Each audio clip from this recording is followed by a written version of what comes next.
Petualangan di tanah Sulawesi, melihat hasil alam dan keindahannya, serta kehidupan masyarakat. Bersama Kay Kody, mari kita lihat Sulawesi lebih dekat.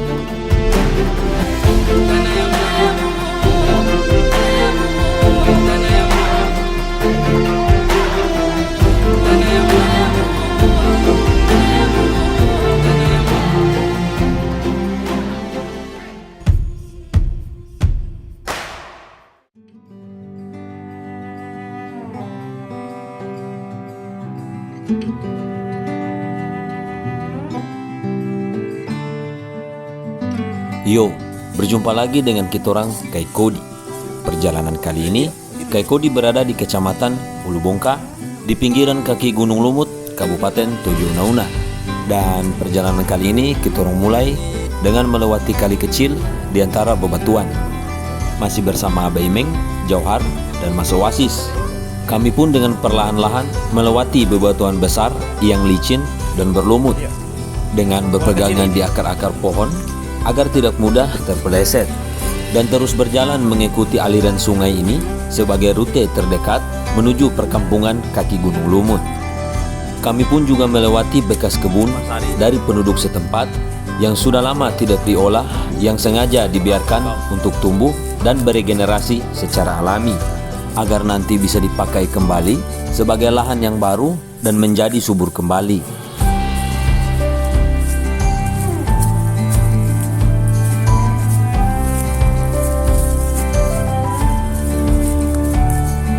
Saat ini kita orang sampai di Sungai Makasih, sebuah sungai yang hulunya berasal langsung dari Gunung Lumut, yang memiliki banyak manfaat bagi penduduk setempat, mulai dari mencuci, mandi, sebagai sumber air bersih, hingga menjadi tempat masyarakat untuk mencari ikan.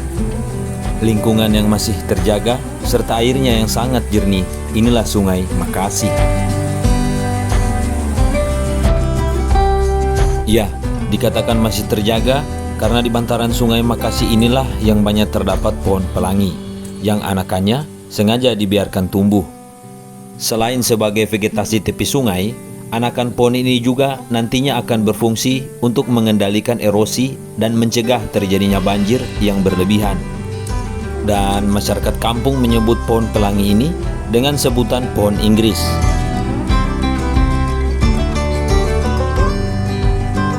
Setelah berjalan cukup jauh, kita orang pun bergegas untuk melanjutkan perjalanan, di mana kita orang akan melihat pertemuan antara dua sungai yang bertemu hingga menjadi satu. Selama perjalanan, kita orang akan disuguhkan keindahan pemandangan aliran sungai dan suara air yang mengalir, yang membuat pikiran kita terasa rileks.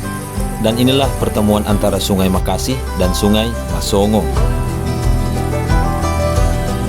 Dari sini kita orang sudah bisa melihat bahwa ketersediaan air yang bersih dan melimpah tidak lepas dari peranan manusia itu sendiri untuk menjaga dan melindungi serta melestarikan alam yang ada di sekitarnya. Setelah itu, kita orang akan melalui jalan setapak dan meninggalkan sungai. Maka dari itu, kita orang memutuskan untuk beristirahat sejenak sambil menikmati udara segar dari pepohonan hijau serta kesegaran air yang jernih.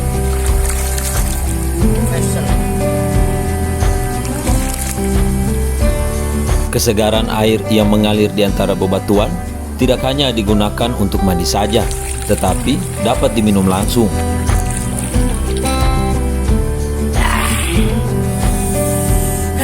Air merupakan salah satu unsur penyusun tubuh manusia. Air menjadi hal yang penting untuk keberlangsungan hidup. Itulah mengapa masyarakat yang tinggal di pedalaman rata-rata memiliki umur yang panjang. Dan masyarakat adat Sukuta bergantung dengan alam dalam memenuhi kebutuhan hidupnya.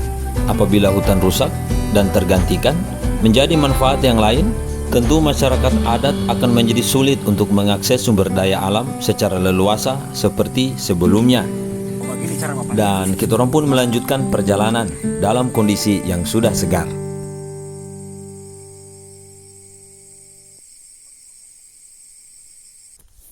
Setelah 2 jam lebih berjalan, akhirnya kita orang memasuki kawasan perkebunan. Itu pertanda kita orang telah tiba di tempat tujuan. Sebuah perkebunan yang berada di tengah hutan, yang di sepanjang kebunnya terdapat pagar yang biasa digunakan untuk mencegah hewan ternak masuk. Dan tak sengaja bertemu dengan Indon Todo yang sedang memetik daun sirih untuk digunakan sebagai campuran dari tradisi mengunyah pinang. Sa si Indo isi. Sa isi. Sangan. Yung arsi. Iya. Tumpono. Tempono. Pagsayin pamuyang dia ka tuno na musi. Tumpono si sa untuk sa Indo.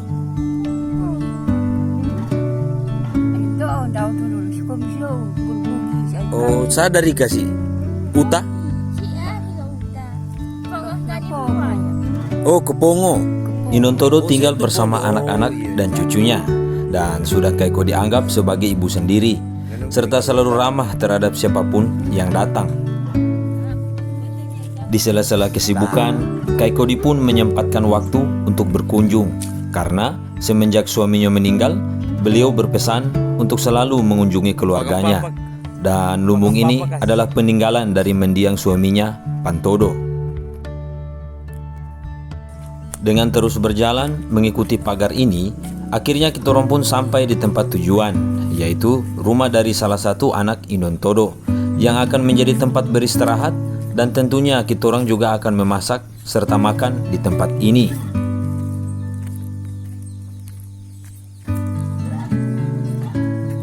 Saat sampai, Kaikodi pun sangat gembira karena di tempat ini Kaikodi bertemu kembali dengan Junju yang ada di video petualangan sebelumnya, dan Junju pun terlihat gembira. Inilah gambaran kehidupan di tanah Sukuta pedalaman kawasan kaki Gunung Lumut. Sebuah kehidupan yang sederhana namun memiliki keindahan dan pesona tersendiri, serta melihat berbagai macam aktivitas yang sudah tidak ada kita temui di perkotaan. Seperti beras padi ladang yang dipanen dan ditumbuk di lesung yang akan membuat cita rasanya berbeda dari beras yang dijual. Menumbuk beras biasanya dilakukan 2-4 orang, tergantung dari kebutuhan. Biasanya mereka akan menumbuk untuk persediaan 1 atau 2 minggu ke depan. Tradisi yang hidup pada masyarakat Sukuta ini telah ada sejak lama dan memiliki sejumlah fungsi. Antara lain, selain menumbuk padi saat musim panen, juga berfungsi sebagai sarana untuk menghimbau masyarakat ketika ada acara syukuran atau padungku. Bunyi lesung akan mengundang orang untuk berkumpul.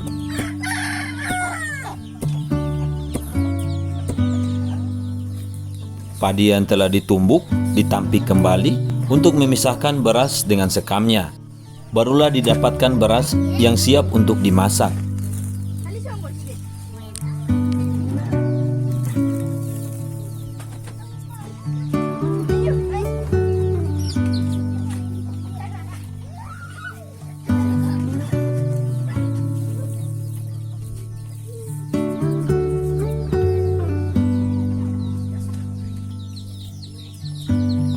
Selain bertani, masyarakat di sini juga mempunyai kesibukan lain, yaitu memelihara hewan ternak yang didukung banyaknya area rumput liar yang dapat digunakan sebagai pakan untuk ternak.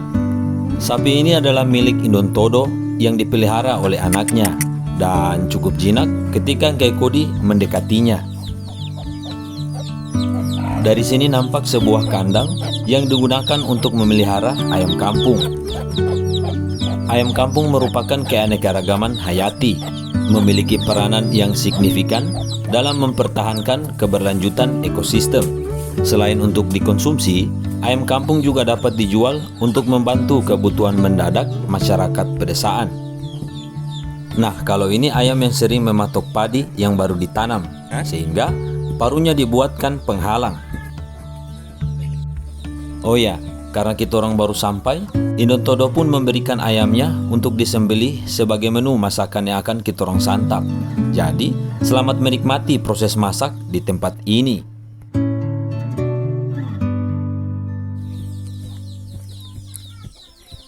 Aku sadar kasih.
Apa ibangin?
Akhirnya semua menu telah selesai dimasak, dan inilah menu makanan kitorang kali ini.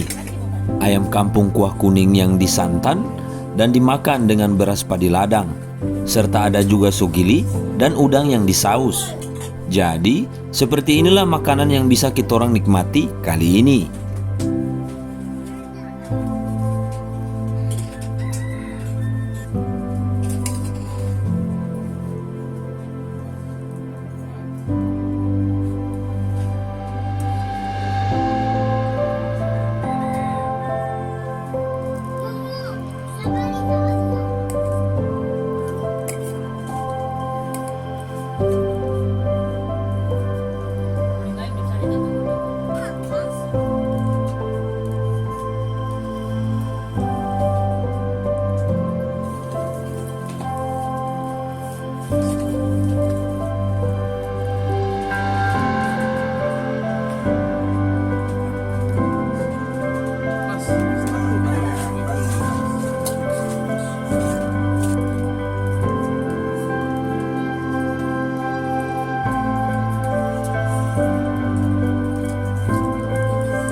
Inilah makanan dengan protein yang cukup tinggi dan masih alami serta gratis dari alam. Tentu tidak akan mudah kita orang dapatkan jika ekosistem alam ini telah rusak.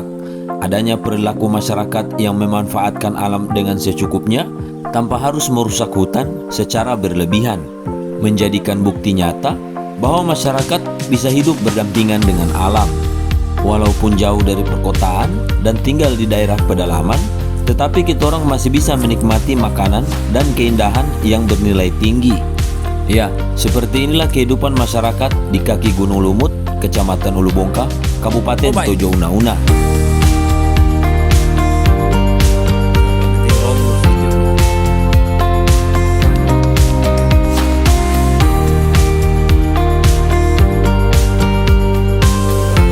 Esok hari pun tiba dan kita orang bergegas kembali pulang.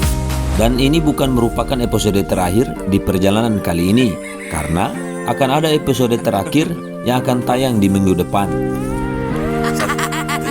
Tidak balik tuh. Bilang ingkai kodi. 1, 2, 3. Masuk. Oh ya, bagi teman-teman yang ingin memesan kaos Ngkai Kodi, link pemesanan ada di deskripsi. Sampai di sini perjalanan Ngkai Kodi kali ini. Sampai berjumpa di episode selanjutnya. Dakam semua.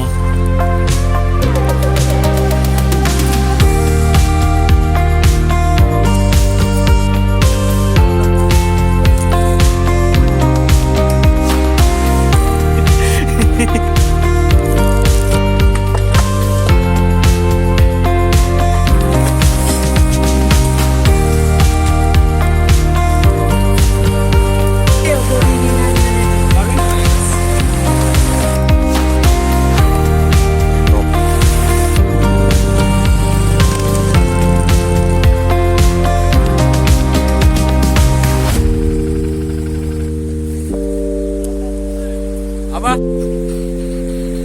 Ngkai Kodi.